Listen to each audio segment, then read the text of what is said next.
उमैया इब्न खलफ मक्के के सरदारों में से एक अहम सरदार था, जो कुफ्र और शिर्क का बहुत बड़ा पेशवा और इस्लाम और मुसलमानों के हक में रूए जमीन का एक बहुत बड़ा शैतान था। एक दिन उसको पता चला कि उसके किसी गुलाम ने बुतों को पूजने से इनकार करके किसी और को माबूद बना रखा है। उसने गुलाम को फौरन बुलाकर ये पूछा कि मैंने सुना है कि तुमने कोई और माबूद बना लिया है, सच सच बताओ कि तुम किसकी इबादत करते हो। गुलाम ने कहा कि मोहम्मद सल्लल्लाहु अलैहि वसल्लम की खुदा की। उमैया गुस्से से लाल पीला हो गया और कहने लगा कि मोहम्मद की खुदा की परस्तिश करने का ये मतलब हुआ कि तुम हमारे मुकद्दस बुतों के दुश्मन बन गए हो। सीधी तरह राह पे आ जाओ वरना जिल्लत के साथ मारे जाओगे।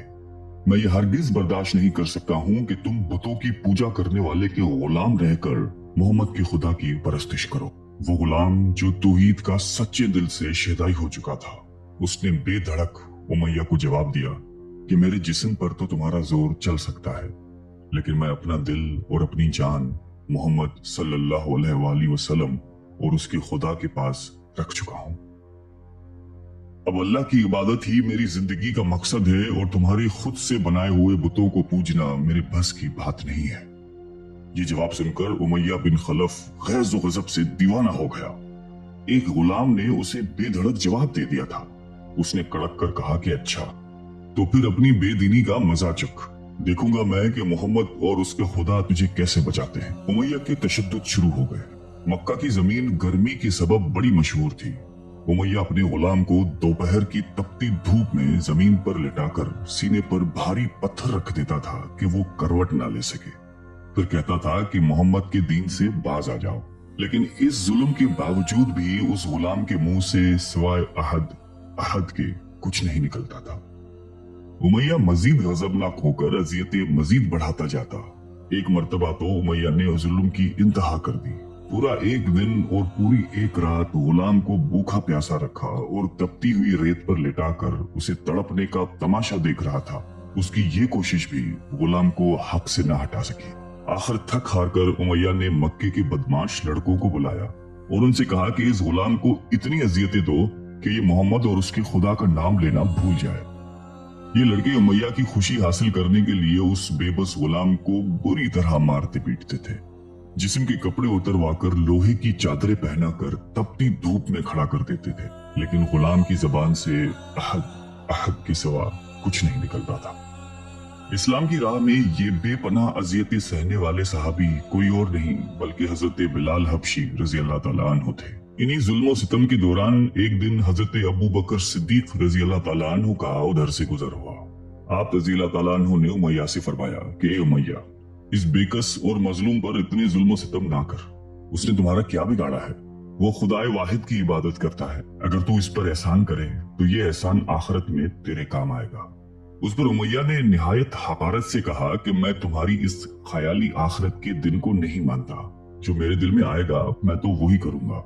सिद्दीक अकबर उस जवाब पर काफी अफसरदा हुए, लेकिन फिर भी आप रजी अल्लाह ताला अन्हु ने उसे समझाया कि इस मजलूम पर जुल्म सितम के पहाड़ तोड़ना तेरी शायान शान नहीं है। जिस पर उमैया ने तंग आकर कहा कि अगर तुम इसके इतने हमदर्द हो तो इसे खरीद क्यों नहीं लेते। हजरत अबू बकर सिद्दीक झट तैयार हो गए और फरमाया कि बोलो, क्या दाम लोगे?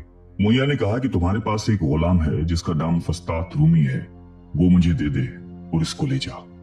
हजरत अबू बकर सिद्दीक रजी अल्लाह ताला अन्हु फौरन ही राजी हो गए, जबकि उमैया का ख्याल था कि फस्तास एक निहायती कारामत गुलाम है जिसकी कीमत ज्यादा है और हजरत अबू बकर सिद्दीक रजी अल्लाह ताला अन्हु उसे देने से इनकार कर देंगे।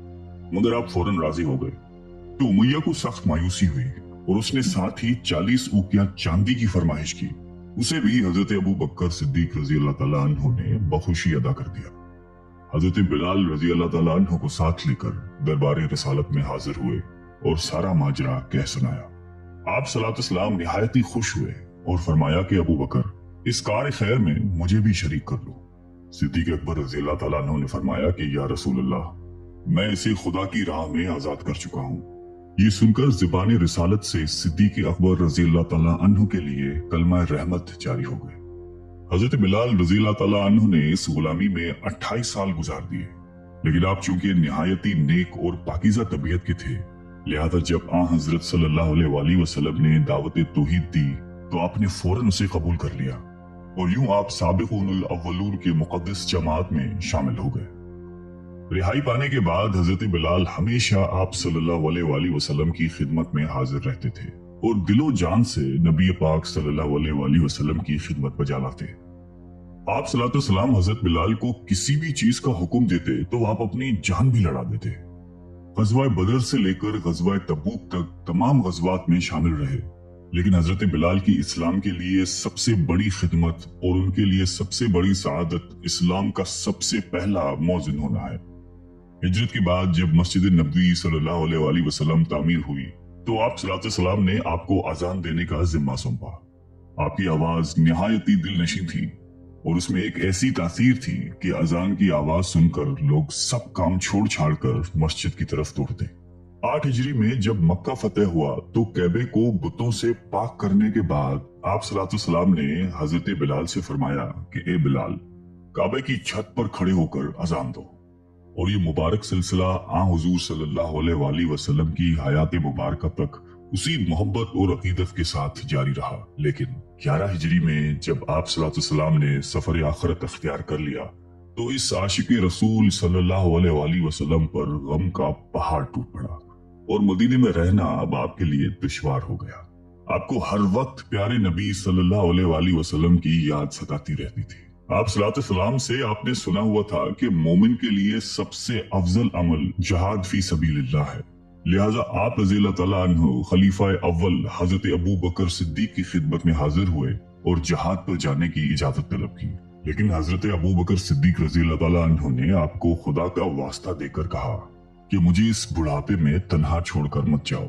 तो हजरत बिलाल ने इस शर्त पर अबू बकर सिद्दीक रज़ियल्लाहु तआला अन्हु की बात मान ली कि अब वो रसूलुल्लाह के बाद किसी के लिए अज़ान नहीं देंगे। हजरत अबू बकर सिद्दीक रज़ियल्लाहु तआला अन्हु ने उनकी ये बात मान ली, लेकिन आपके दौरे खिलाफत के बाद खलीफा दोम हजरत फारूक आजम रज़ियल्लाहु तआला अन्हु के दौर में भी जब बैतुल मुक़द्दस की तस्खीर के लिए शाम जाना पड़ा तो वहाँ ईसाइयों से सुलहनामा तय पाने के बाद हजरत उमर फारूक रज़ियल्लाहु तआला अन्हु ने एक खुतबा दिया और हजरत बिलाल से दरख्वास्त की कि आज जबकि क़िबला अव्वल पर तौहीद का परचम लहरा दिया है तो इस बाअज़मत मौके पर अगर आप अजान दें तो हम आपके मशकूर रहेंगे। हजरत बिलाल ने यही अजान देनी शुरू की तो सहाबा कराम को अहद नबवी की मुबारक याद ताजा हो गई और उन पर रखत तारी हो गई। शाम के मौरके के बाद हजरत बिलाल ने शाम ही के एक गांव में रिहाइश अख्तियार कर ली, क्योंकि मदीने में हर वक्त आपको आप सल्लल्लाहु अलैहि वसल्लम की याद सताती रहती थी। लेकिन एक दिन आपने ख्वाब में आप सल्लल्लाहु अलैहि वसल्लम की जियारत की। आप उनसे फरमा रहे थे कि ए बिलाल, क्या अभी वक्त नहीं आया कि तुम हमारी जियारत के लिए आओ? इस ख्वाब ने आपको बहुत तड़पा दिया और आप बेताब होकर फौरन मदीने रवाना हुए। मदीने पहुंचकर हजरत बिलाल ने रोजा अक़दस पर हाजिरी दी और उस दर्द से रोए कि हाजिरीन भी अश्कबार हो गए। वहीं हजरत इमाम हसन रज़ियल्लाहु तआला अन्हु और हजरत हुसैन रज़ियल्लाहु तआला अन्हु भी मौजूद थे। नाना के प्यारे नवासों को आपने अपने साथ चिमटाया और बेतहाशा चूमने लगे। हजरत हसन रज़ियल्लाहु तआला अन्हु और हुसैन रज़ियल्लाहु तआला अन्हु ने आपसे अज़ान फजर की फरमाइश की, भला इसमें रद्द करने की कहां गुंजाइश थी। अगले दिन जब फजर का वक्त हुआ तो आपने अज़ान देनी शुरू की। लोगों की अहद रिसालत की याद ताजा हो गई और लोग इस तरह रोते हुए मस्जिद की जानिब चलने लगे जैसे कि नबी पाक सल्लल्लाहु अलैहि वसल्लम का दौर वापस आ गया हो। ऐसा दर्दनाक मंजर उसके अलावा कभी देखने में नहीं आया। हजरत बिलाल हबशी रज़ियल्लाहु तआला अन्हु ने 60 साल की उम्र में वफात पाई। आपका मज़ार दमश्क में है। आपको दरबार रिसालत में खास मकाम हासिल था। आइए हम सब अल्लाह ताला से दुआ करते हैं